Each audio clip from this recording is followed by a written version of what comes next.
Hello everyone.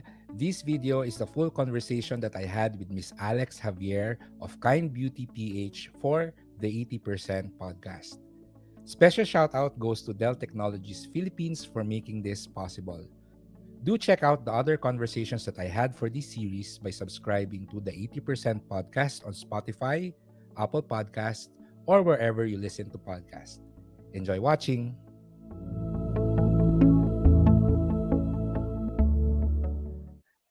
So hello everyone, and welcome to this special episode of the 80% podcast. And for today, we have a special guest.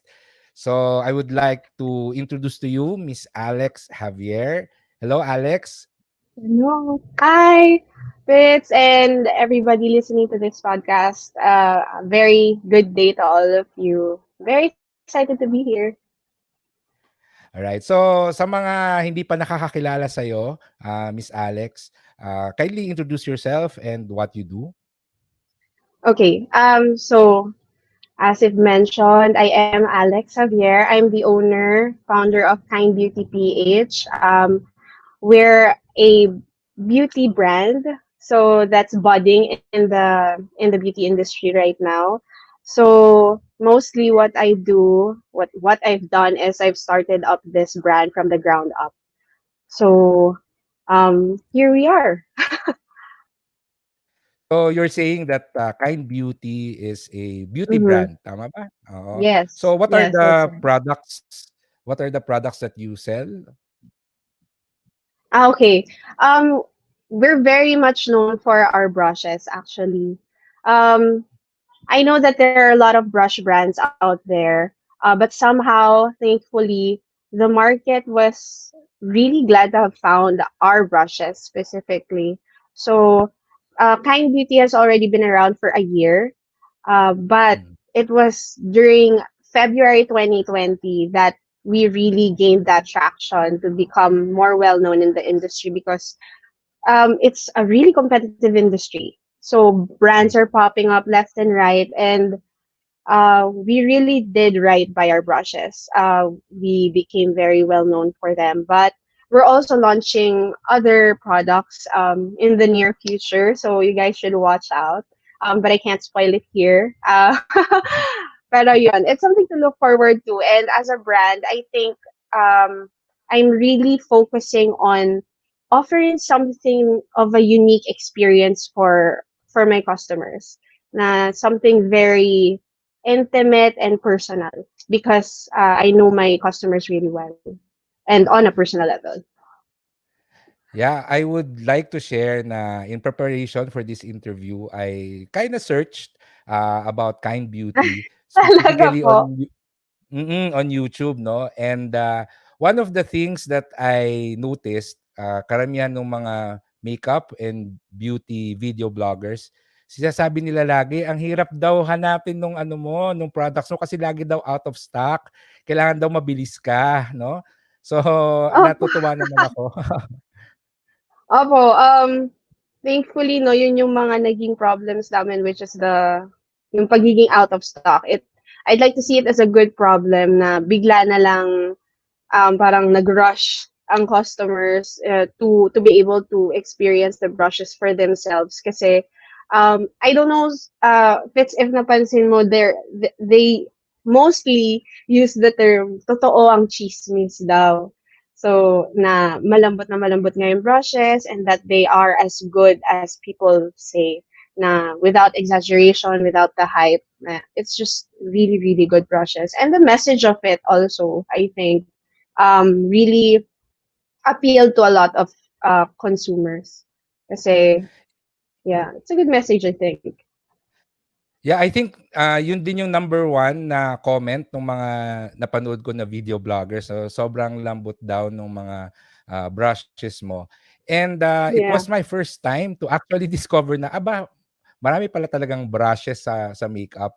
And Sama. I am, of course, I'm someone who is not really regular user of makeup, but yeah, it was a good discovery for me na this is something na something new for me to learn about the beauty industry and the cosmetics industry. And you mentioned that Kind Beauty. just started last year. So 1 year pa lang kayo. Can you share with us Yes. really how it started? Was it just one day nagising ka na, I would like to start a business? So what was the Ah, story behind that? Yeah. okay. So the story behind it is I used to be an importer of branded cosmetics. So these were the more well-known and very expensive brands sa Western market, which is the US. Brands like MAC, ColourPop, Huda Beauty, etc. po. Um, and then a few years back, I closed my shop kasi I found that I had already grew it so much. I started it in 2013. And then there came a point as a business owner and you realize if this is still worth doing, especially with the market transforming. And then there's the issue of scalability. So there are a lot of things to consider when continuing the business further. And then un- unfortunately, I had decided to close it down. And it wasn't really one day I woke up that I wanted to create my own brand. It was really because I wanted to push for the message of being kind. I had an experience a few years back that was a really, really bad one. And I found that the kindness of that people have shown to me is what really brought the old Alex back. Like I thought she'd be gone forever, but somehow their kindness and their love, their care, nabalik ako to who I was. So with that, I really value that message, and I know na what they have done for me will is basically I can never repay that kindness. So I wanted to pay it forward instead.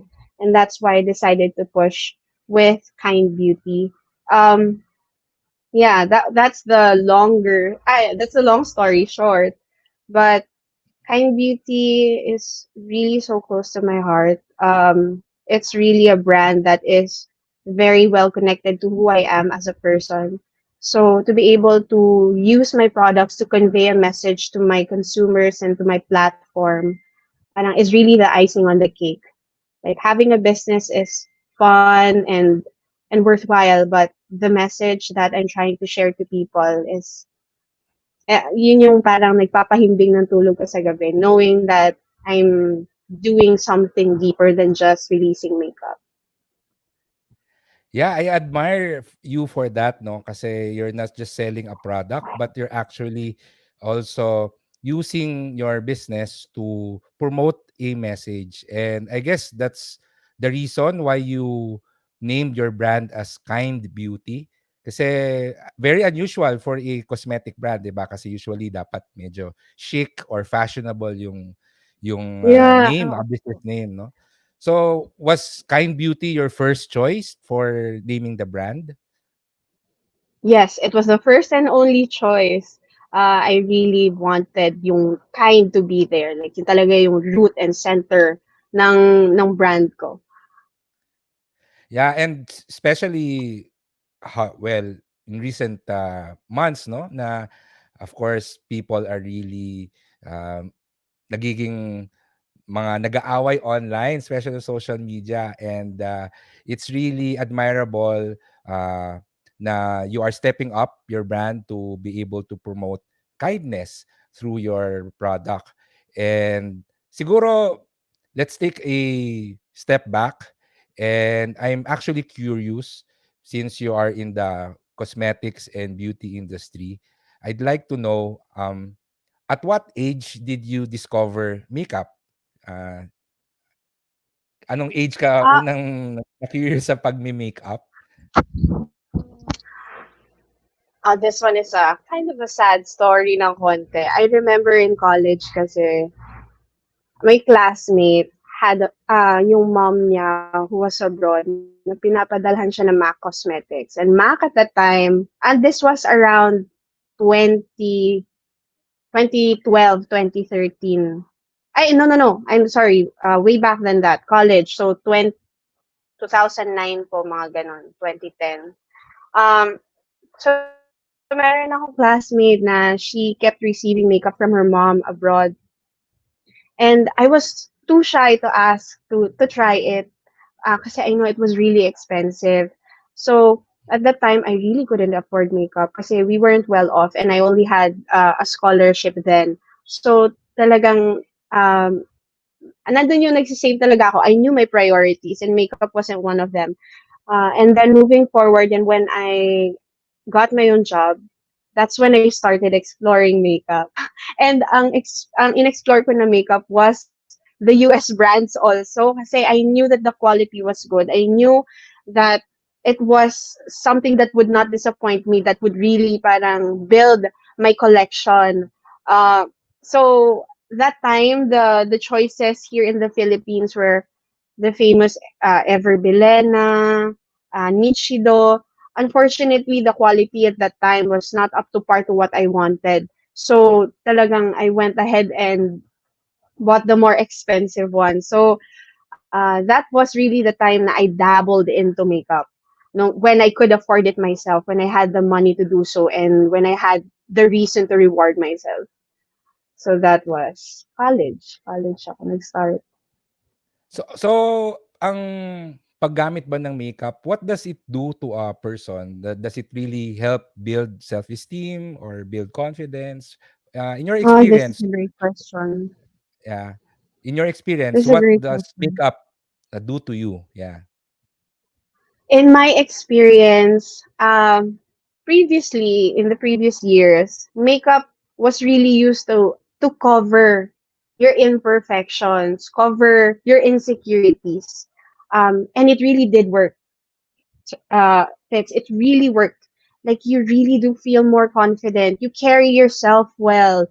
You parang you transform into a different kind of person. Eh. Not that that person is different from who you are, but you just carry yourself better. So that's makeup's effect on me. But moving forward to today, makeup is now all about not really concealing what you have, but bringing to light yung things like highlighting what is beautiful about you and using makeup to do that. So I'm glad na the message of makeup has transformed throughout the years and I was there um parang uh to witness it all, parang unfold before my eyes. But people have this idea that makeup is really shallow. And that was something I was scared about when building Kind Beauty kasi I didn't want my brand to seem like a shallow brand. It's in fact there is so much depth to it. Dahil nga I have so much to say.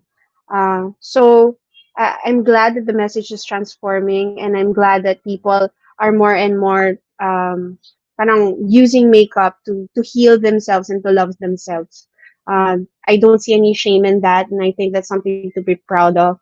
Um, so yeah, yun siya. It really does some good to us, to us women, and of course, men as well. So, what do you think? Should men use makeup more regularly? Kasi, 'di ba, it's not something that men really think about. Anong masasabi mo doon? Ako, it's not gonna be shocking to me kasi in Asia, specifically in Korea, men do makeup, but it's not called makeup. It's just called grooming. So it's like fixing the eyebrows and fixing the complexion, not really about doing the whole the whole routine katulad ng sa girls, but I've seen it ano din, like especially for Korean stars na who regularly do that. Talagang ano din, like, kumbaga nakaka-confident din on their part. And it's also being done here, kaso not on a daily basis. It's more of for shoots, for, ano ba to, for pictorials, ginagawa yun for men. Pero on a regular day, I mean, I don't see anything wrong with it. Why not? Kung gusto nyo magpulbo a little bit here and there to get rid of the shine, to, suklayin yung brows, I think that would be so nice na maging trend din dito sa Philippines. Men being comfortable then with dabbling into makeup or Yeah, grooming. Let's call it grooming. Medyo may ano, eh, 'no, medyo may hiya or I would say siguro stigma for men using makeup. Yeah. Pero, uh, I would say it's a secret of men because, personally, I have friends who use concealers, alam mo 'yun? Oo naman Mga po ako din. mga lalaki kasi minsan mga ano sila, may pimple or something tapos, they want to of course, they want to look good, even on Yeah. ordinary days.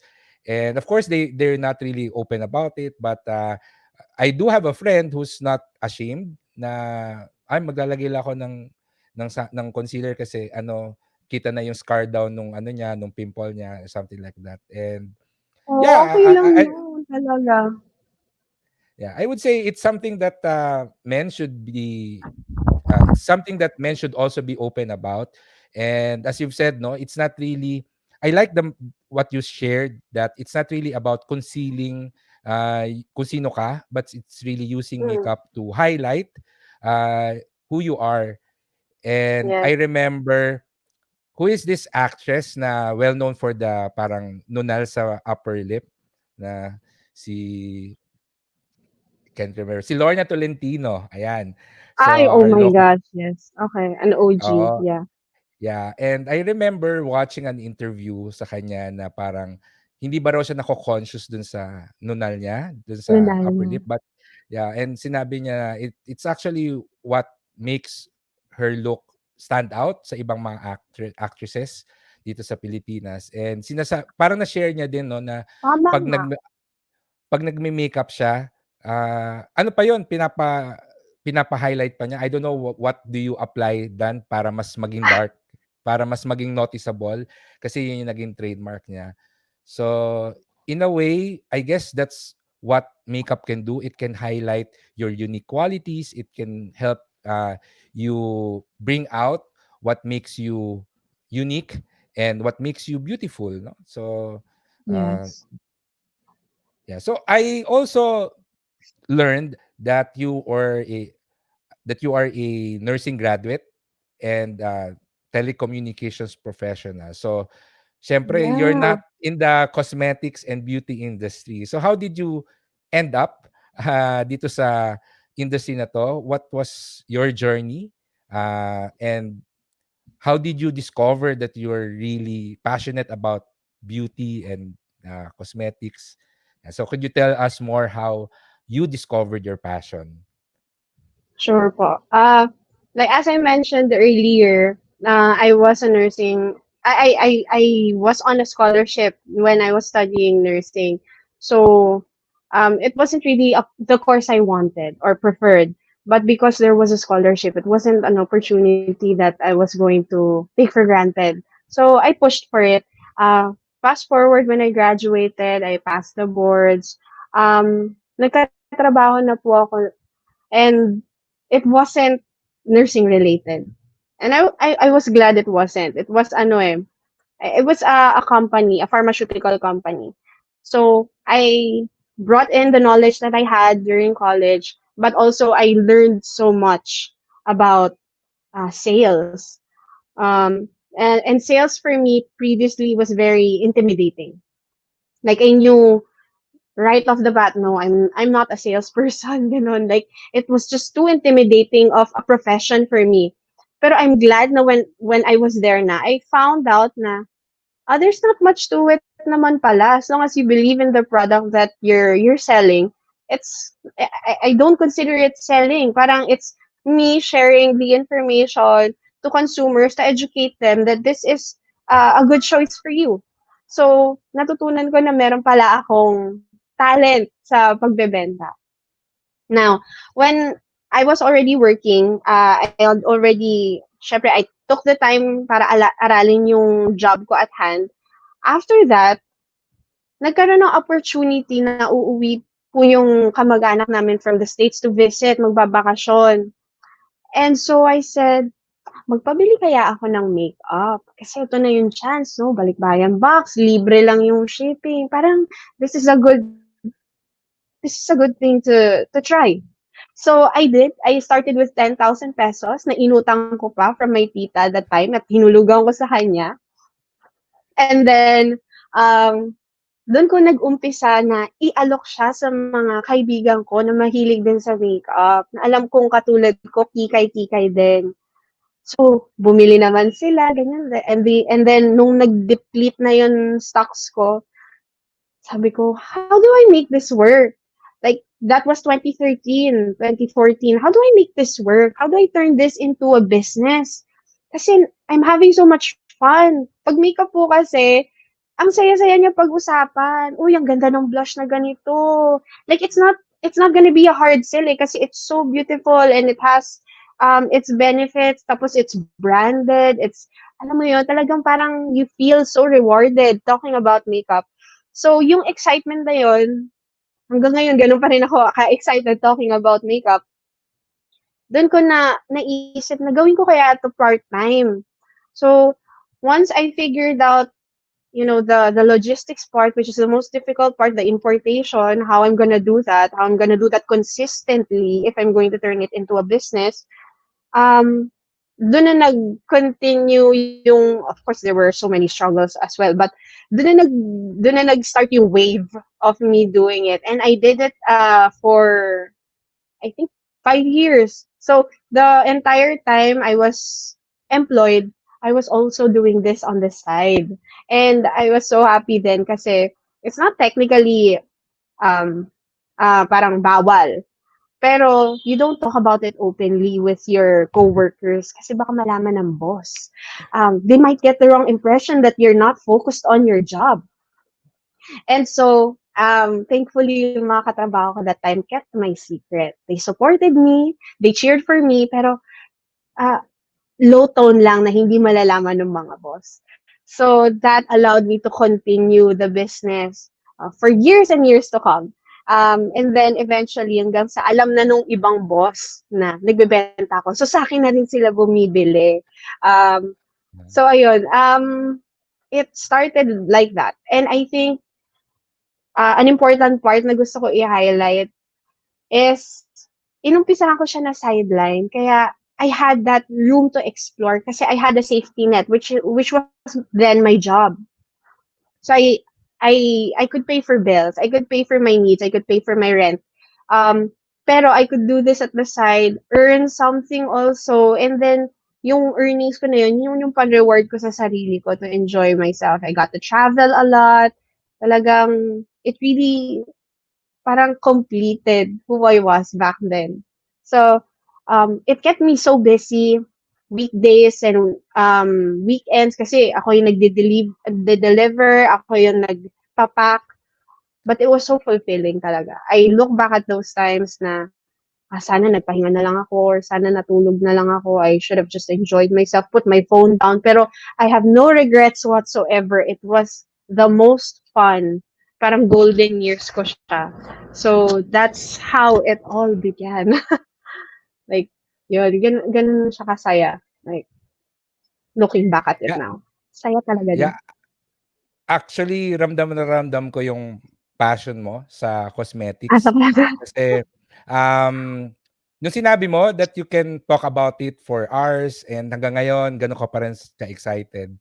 I believe that's Mm. one of the signs that you have discovered something that you can be passionate about. And of course, if you're passionate about something, that's also a sign na it has business potential. And I'm Tama happy that po. you were able to realize that, no, na ito um it's something that excites me every day. And I understand yung parang kahit na mahirap, ginagawa mo pa rin siya kasi if it's your Yes. passion, hindi ka rin papatahimikin ng utak mo, 'di ba? If you're not doing anything, Tama po. tumatakbo tumatakbo yung utak mo eh na what if ganito, what if ganyan.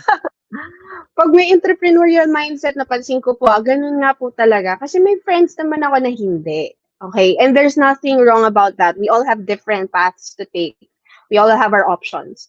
Pero hindi ako mapalagay po talaga na hindi ko na-e-execute 'to. Sometimes, alam ko sir, Fitz, you're a serial entrepreneur.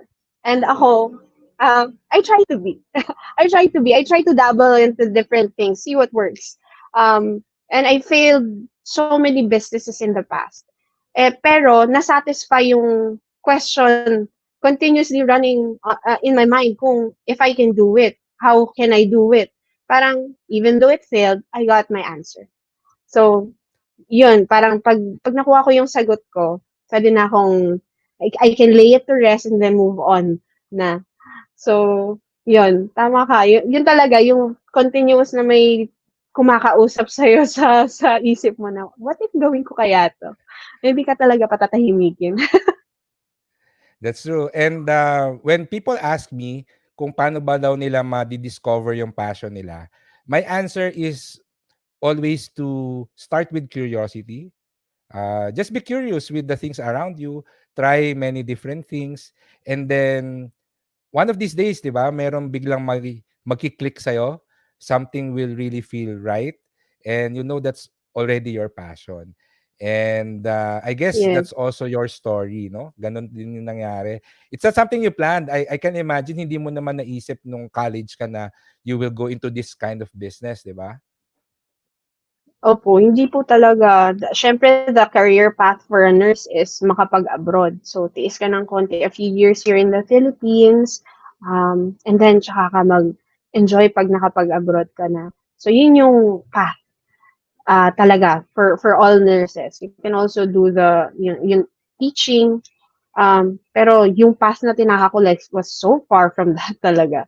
I had to find or create a new map, kumbaga, kasi I wasn't trained for anything that I dabbled into.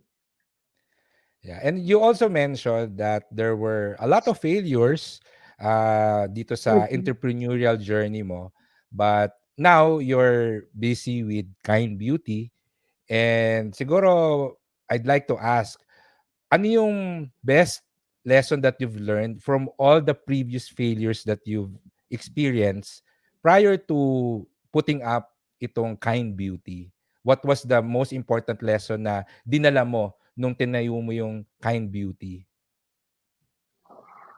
The most important lesson is to not give in to fear.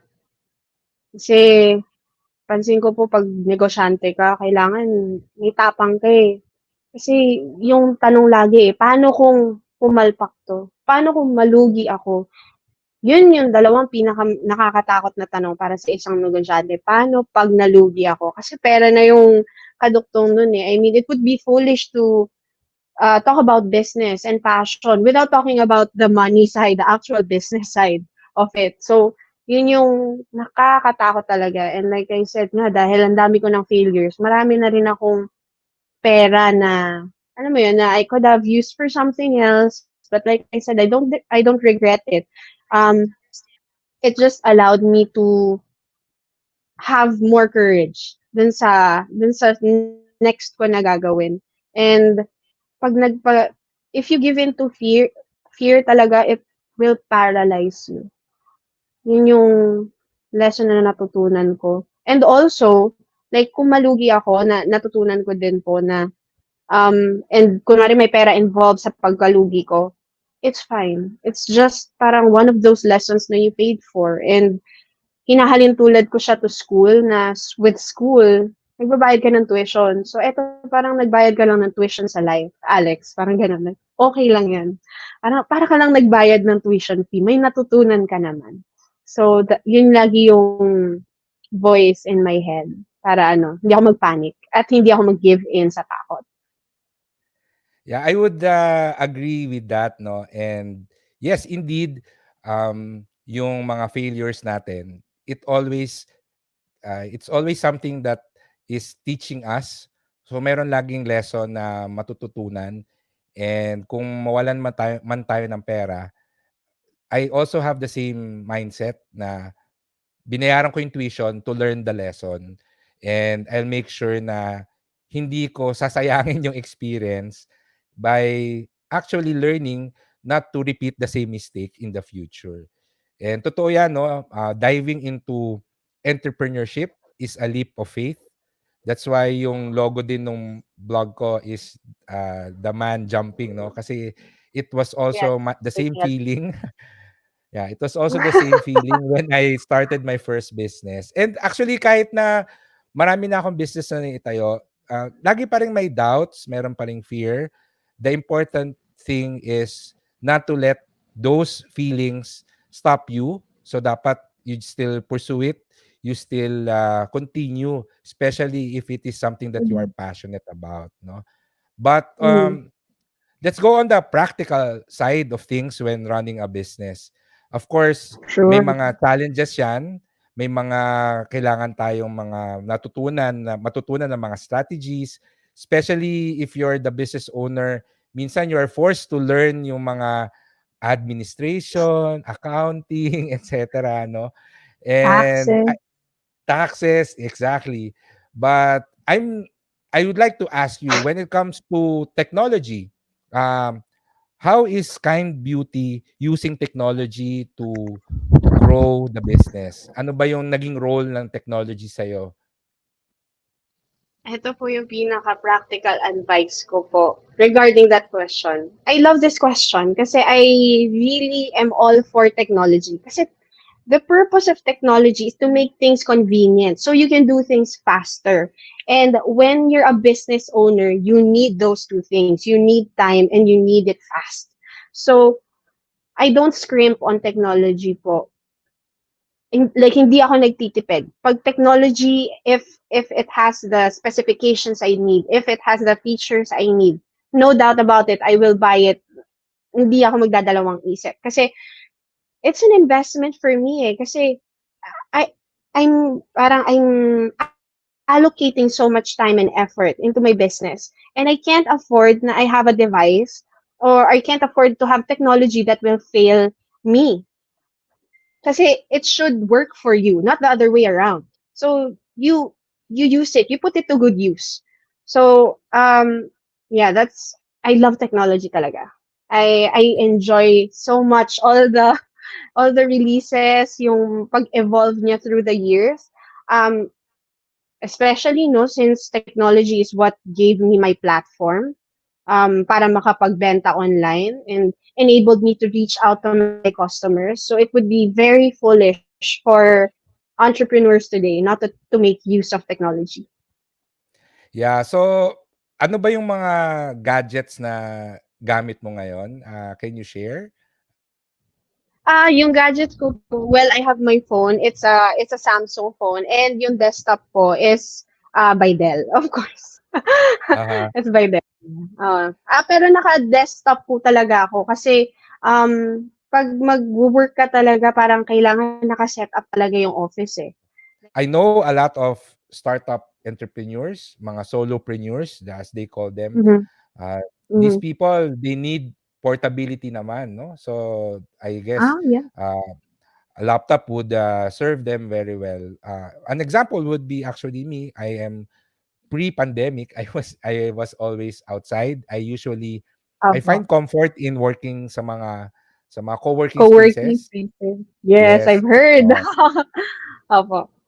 Especially if you're in the tech startup industry where you need to collaborate with different people and all. So I guess portability was important for me, no? And I guess what we're trying to say here is there's technology out there that can really help you become more productive, and that can Yeah. help you really focus more on growing your business.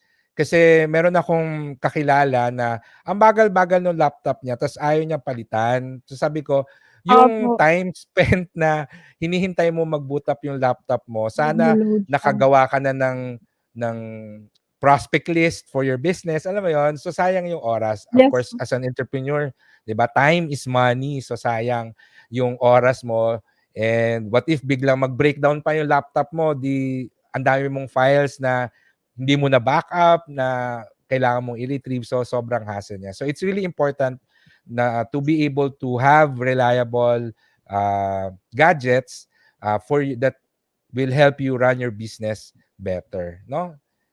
Pet peeve ko nga din po yun, yung mabagal na device. Hindi ko na-mention kanina na I also have a laptop that I work on. And ako naman like with laptops, kasi nga na-mention nyo po na you do you work sa co-working spaces before.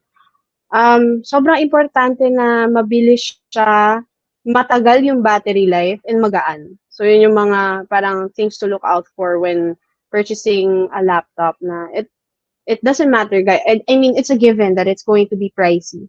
Pero you are going to get your money's worth investing in the right kind of laptop for you. Yeah, at saka puwede mong i-charge as, business expense yung laptop mo, 'di ba? So, hindi naman talaga siya Yes, parang enable na yeah, natin sila. yeah, kasi Totoo that naman, will tsaka help you make money, yeah. So, yeah, one I of the had things an that old I laptop learned talaga na hindi din talaga worth wasting my time on. yeah, Hindi talaga. that's one of the techniques that I learned when I was studying yung accounting of my business. Sabi nung accountant ko na, yung mga personal stuff mo na ginagamit for the business, you can actually just load it as an expense of the business so that alam mo yun, you can pay less taxes. Total yun naman siya, no? And it Yes, also business expense naman talaga. yeah, and it also gives you the motivation to grow your sales kasi siyempre gusto mo ma, ma mabawi yung mga business expenses mo, which also includes yung mga cost of running the business, which also includes the gadgets that you are using, no? Yan. So siguro Yes. for now, yeah, what I would like to ask you is what's what can we expect from Kind Beauty in the upcoming months? What is your plans for the next year siguro, next year or two? Yan. As of the moment, um, oh my gosh, I'm gonna spoil. Right And now we're then, preparing for. Hindi, okay lang po. I'll try to like yung just the top layer lang. Um, right now si Kind Beauty is expanding into color cosmetics na po. So which is gonna be mhm, the most fun kasi I just love color cosmetics. Yun po yung mga blush, eyeshadow, lipstick. So yun na kasi from brushes like tools po yun. So dito na tayo sa color cosmetics, which is dun talaga all the fun happens there. So we're venturing into that na in the next few months, and I'm very happy to say na as a brand, um, I want to further collaborate with the people that I admire. So this is the beauty community is a community, much like any other. So nandun yung excitement ko to work with other people and share their message of kindness or share their story using makeup, you know. So yun, yung collaboration part is very exciting. But also, Kind Beauty is hopefully like expanding na din po. Not really in terms of like physical location or anything like that, but like as a team lang. Hopefully we'll be expanding in the near future na. I know that hiring the right people is not an easy task, so I'm not rushing into it. Um, it has to be just right then. Yeah, they have to be a good fit. So, yan. If you wanna hit me up, like yung mga nakikinig dito, um, I'll give you guys my email later. yeah. Pero yeah, But yun. yeah, thanks for sharing that. I think it's going to be exciting on your part for the next few months. I guess they would need to really follow you to be able to Yes, get please. to be able to learn ano yung mga latest news. But as a brand, how do you see Kind Beauty siguro 5 years from now? Ano ba yung parang long-term goal mo for the business, for the brand? What's something that you really want to happen for the long term? This is like it's easy to talk about this kapag nasa trabaho ka, no? Kasi there's a set path. Pag sa trabaho, in 5 years gusto ko maging manager or operations manager. But as a brand, um, this is an even more exciting question kasi we want to be really locally recognized. And it's so hard to do that in this industry because it's so competitive. But in 5 years from now, hopefully we'll already have a team by then. We will be prioritizing research and development by then. And talagang having that structure na for Kind Beauty to take it to the next level, which is, as a, parang, like, as a full-fledged company na, and not just a startup anymore. So that's the 5-year goal na we're working towards.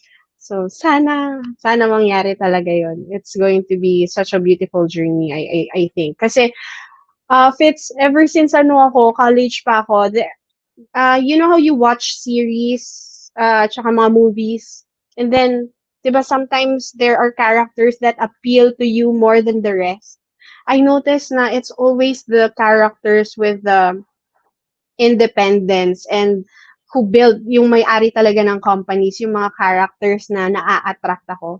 So I really have that goal na to be recognized as a company na. I know na being recognized as a startup is a wonderful start for this journey. Pero longevity wise, I want to be recognized as a company, a local company na talaga.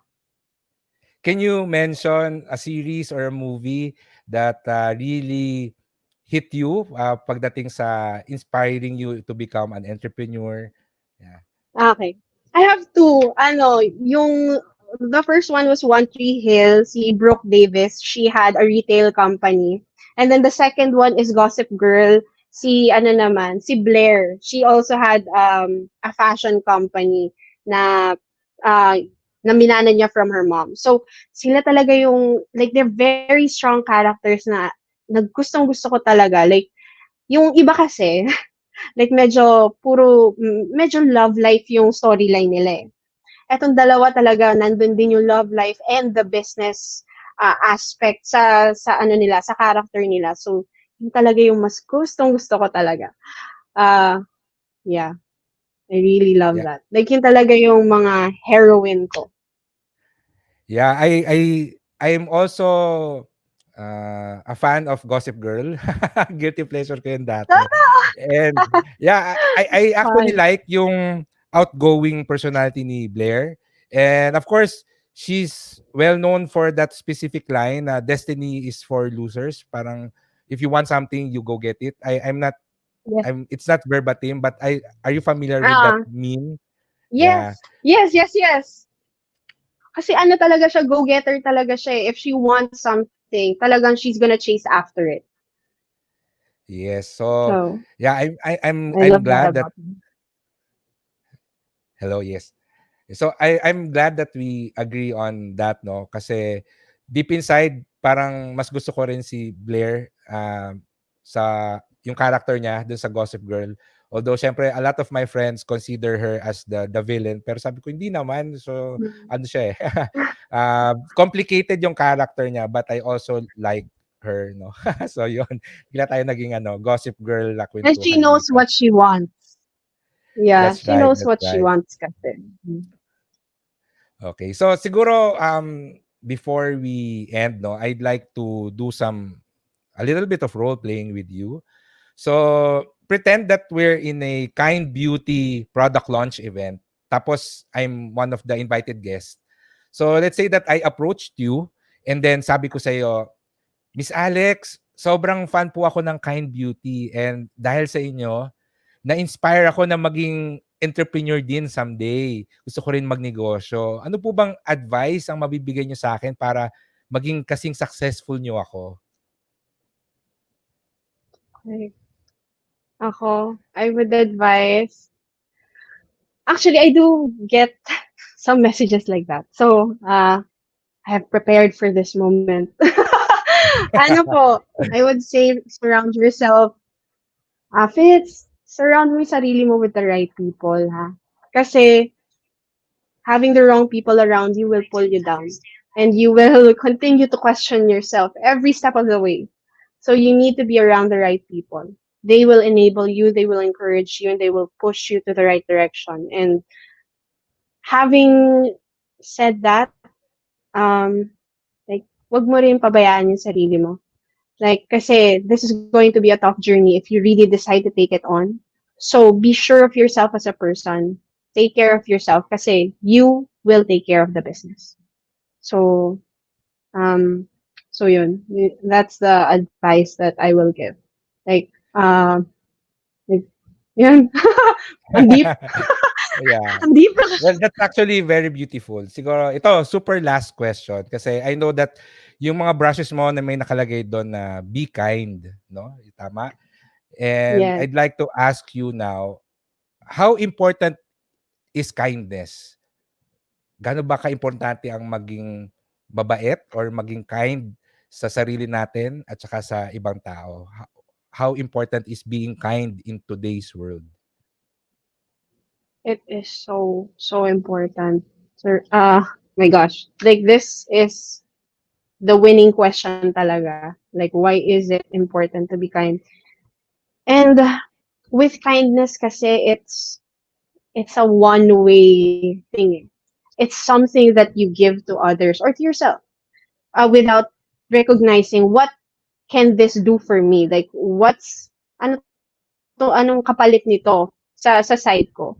So, kindness is something that you give away and not expect anything in return. But somehow, magugulat ka na lang na all that kindness will roll into a ball and find you again at the right time, at the right place, and you will feel like, okay, eto pala yun, yung bumalik sa akin yung tenfold, yung kindness na ibinigay ko sa iba.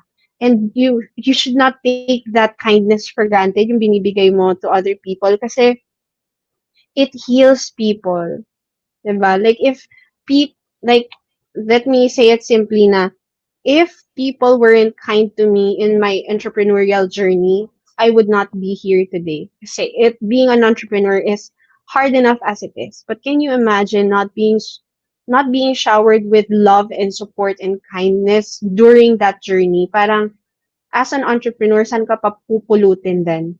So don't scrimp on kindness towards others and towards yourself kasi it although it's innate, parang somehow you're healing people and helping them figure out what is right for them and what's the next thing to do. And once they do find that out, parang you'll feel rewarded na you were part of that path that they took and that you were part of the positive affirmations na nakuha nila.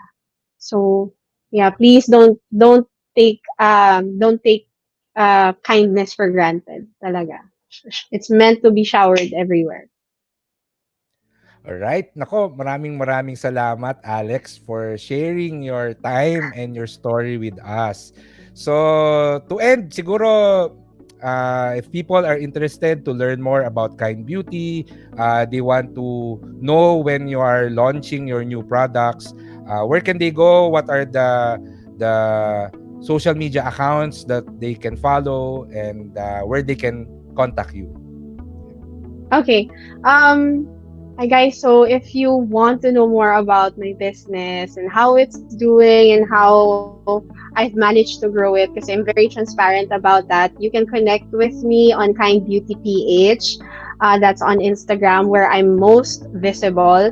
But if you want to try the products out for yourself, and you won't regret it, I promise. You can do that on Shopee and Lazada naman. So we're available on both platforms for your convenience. And if you want to hit me up with a message or if you have questions for me, I'm actually very open to that. You can also email me naman, kindbeautyph@gmail.com. That's where you can reach out to me. And Fitz, thank you so much for having me. Thank Nako, you. maraming salamat din. And I guess that's it. So, thank you sa mga nakinig at saka yung mga nanood sa atin. I hope they learned something new and something valuable today. So, with that, I would like to formally close this episode. So, maraming salamat, Alex. And I hope this is not the last time that we're going to talk to each other. It's hopefully it's not, but it's not the last time I'm going to listen to you. Definitely, they should really listen to the 80%. Marami talaga sila matututunan.